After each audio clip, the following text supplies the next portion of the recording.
Greetings, ladies and melogents, and welcome to this latest edition of Tales from Outer Space, where I take stories from across the internet and read them for your entertainment. This particular story is called They Came from Beyond the Void, written by efaviel. All things rotten, all things corrupt, come from the void. Our galaxy stands alone, the universe devoid of stars and light other than our own. And the light of our stars protects us from the darkness beyond. Our soldiers and ships are stationed in every corner of our galaxy, and eye vigilant against the creatures that come from the void.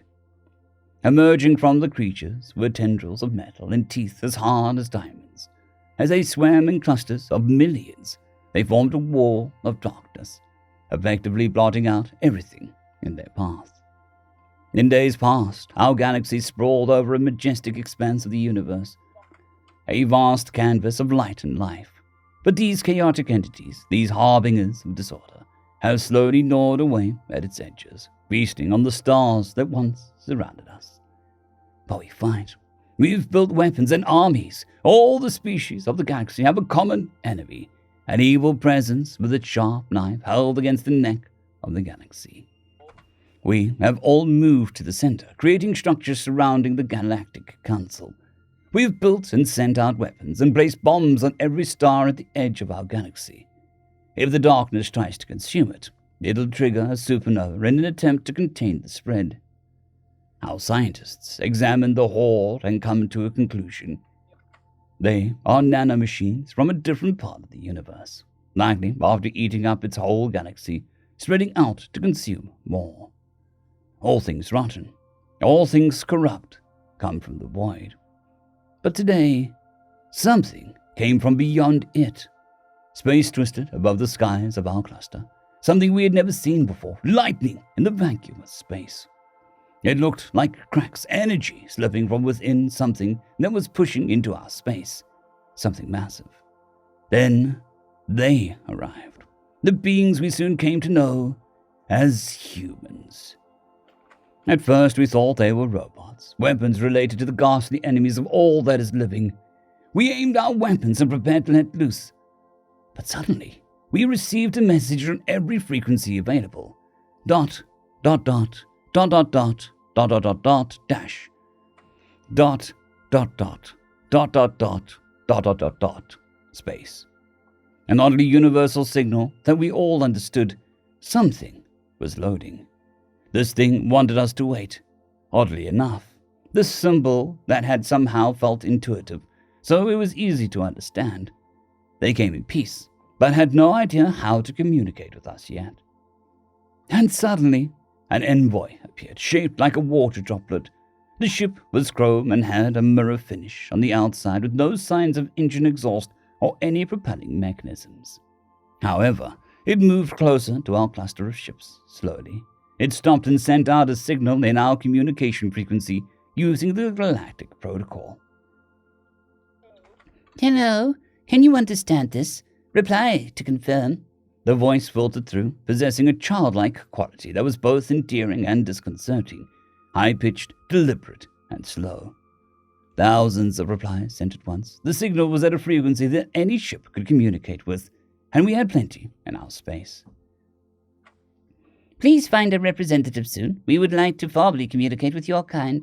When one is found, fly close to us, and we will send out a representative of our own. We will wait as long as needed. Thank you. Then it flew back to the main ship, which stood motionless. It didn't communicate any further, simply repeating the phrase that it was waiting for a representative. This went on for a whole election cycle. Finally, our government decided on a small envoy of representatives led by a Krennic. Each representative was from a major race, and the Krennic would speak for them. That's when we first saw a human. It had golden full-plate armor, like an ancient warrior, and behind him stood a row of soldiers carrying swords and maces. They all floated down from the ship, flying through the vacuum of space without protection. We didn't understand how they could do that. Once they walked in, our senses picked up with a shield around each one, a small bubble of air shielded with unknown technology. We could sense a pulse, warm blood within the body of these humans. These creatures were undoubtedly advanced, but not robots. Dran, the Granic representative, narrowed his eyes at the armored figure before him. Our language is not an easy one to grasp, yet you speak it as if you were born to it. How did your kind manage that? The human representative gave him an easy smile, their voice sounding almost amused. Our kind has never been one for limitations. We scanned your frequencies and pieced together your language, complex though it may be.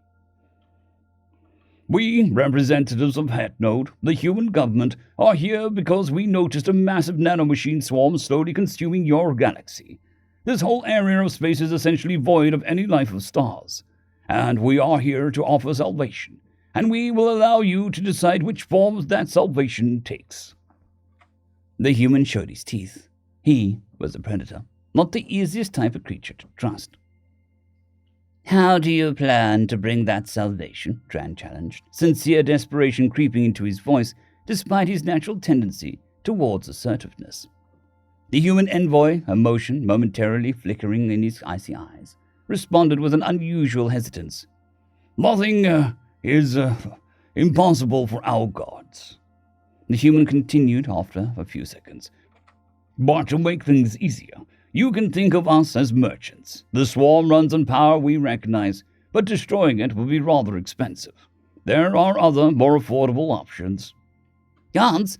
We know you're just using advanced technology. Your gods are not really gods. You must know that, right? Your scientists worked rather hard on that shield of yours, the one that allows you to fly and breathe air. The other envoys looked at Dran nervously as he spoke down to the representative of the humans. The human seemed flustered as he looked around. What technology? He replied, his voice pitched higher. This is all magic, power given to us by our deities, and we have no need for scientists. The human was obviously uncomfortable. Perhaps Dran had insulted his gods.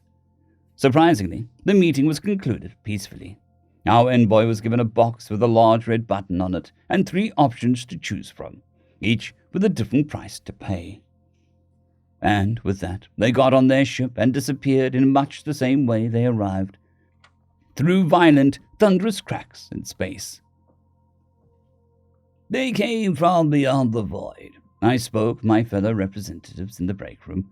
Although we originated from different races, we were all able to communicate easily using the universal language, designed for all sentient races. Proposed terms: complete eradication of enemy swarm in exchange for full galactic submission to the Hack Node. Alternative: transportation of endangered race and its main planet to a safe galaxy, conditional to providing us access to the complete knowledge and technologies of the transported race. Refusal of aid. Return with harsher terms when you become more desperate. Despite our discussions, we remained undecided, leaving the ultimatum untouched and under guard. Many cycles passed, and the void continued to grow. One day, while our kind was slowly inching towards agreeing to the demand, their kind returned. However, this was not the same envoy. This section of the universe has been transferred under new management and is, therefore, under the control of a different deity. She'll be arriving as soon as you confirm you understand the message, spoke an individual, a woman dressed as a wizard and carrying a staff. 2 floating tomes hovered beside her. We didn't quite grasp the implication, but the words are comprehensible, I whispered, my eyes transfixed. Good enough, the being replied. She seemed to have heard my mumbled words. Picking a floating tome, she flipped through the pages, stopping at one near the end, then raised a staff and chanted something in an unfamiliar language. Then she appeared, materializing in front of us. Our scanners couldn't penetrate the aura around her, and cameras saw nothing but a dark void where she stood. She wore a beautiful black dress and had a golden arm. Hello, how's it going? She said, baring her fangs. I am the goddess of the sun, the goddess of the rulers. You can call me Kay.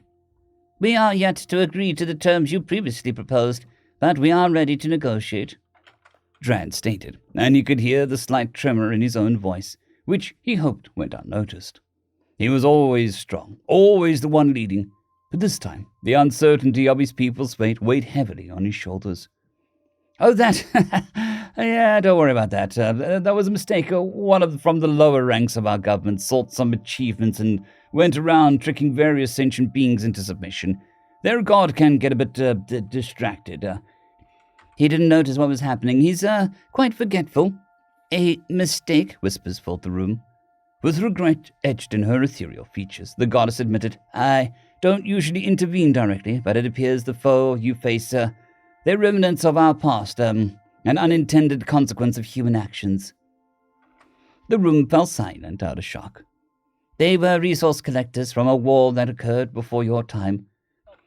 Their job was around to gather resources and energy. Humanity wasn't always united, and records from back then have mostly been lost. Still, when we encounter things like this, we endeavor to clean up the mess. Consider this visit us formally cleaning up our mess. I see. And what of the ultimatum that we were presented by your envoy? Dren inquired, his voice steady despite the astonishment in the room. The goddess waved her hand dismissively. Irrelevant. Please disregard it. Your very existence and your continued preservation in the face of certain oblivion drew my attention. And then I discovered the forgotten remnants of an old war resource gathering process encroaching upon your domain. We will deal with this for you, free of any cost, she smiled, her sharp features softening. No, of course you will. How can you stand there like that? Those things kill billions. We've been fighting them for tens of thousands of cycles. Stopping them is the least you can do. You should be begging for our forgiveness and offering reparations. Rand was angry. This personality was the reason that he was put in charge. He was not one to be pushed around. The goddess started to laugh so hard that it held its belly. I like your spirit, but do not confuse my kindness for weakness and my presence for regret. Billions die every day, and the war our kind fought is the reason life can still exist in this galaxy in the first place. But, well, I do love the way you fight for what you believe is right. She raised a golden arm, and suddenly a cube appeared on the floor. Here's a gift, a control system that I programmed to control the swarm made from the material of your galaxy. You can take what is yours and do what you want with it. We will only take the material gathered from the galaxy surrounding yours.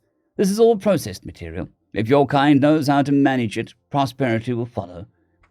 But you will do it on your own without our help, because you were rude to me, and I don't like that. Suddenly, she disappeared, leaving behind her wizardly follower. Wow, she's really cool, huh? I've never seen her this close. The follower could not help but remark. I still had a taste of dissatisfaction in my mouth.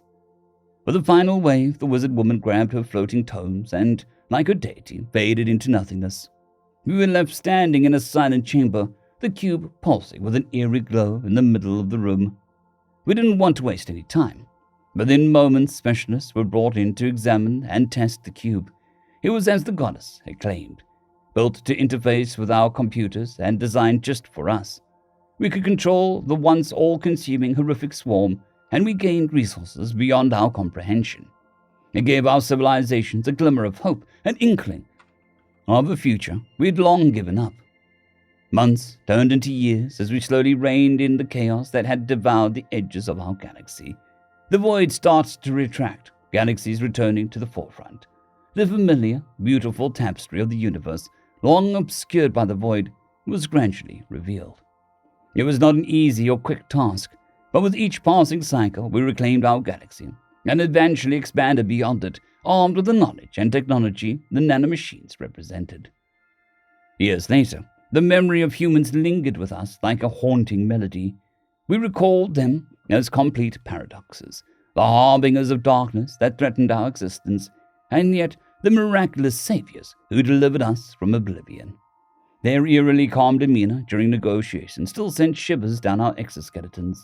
Their uncanny power, their esoteric association with gods, and their ability to balance their predator instincts with a strange kind of empathy left us puzzled, awed, and occasionally fearful.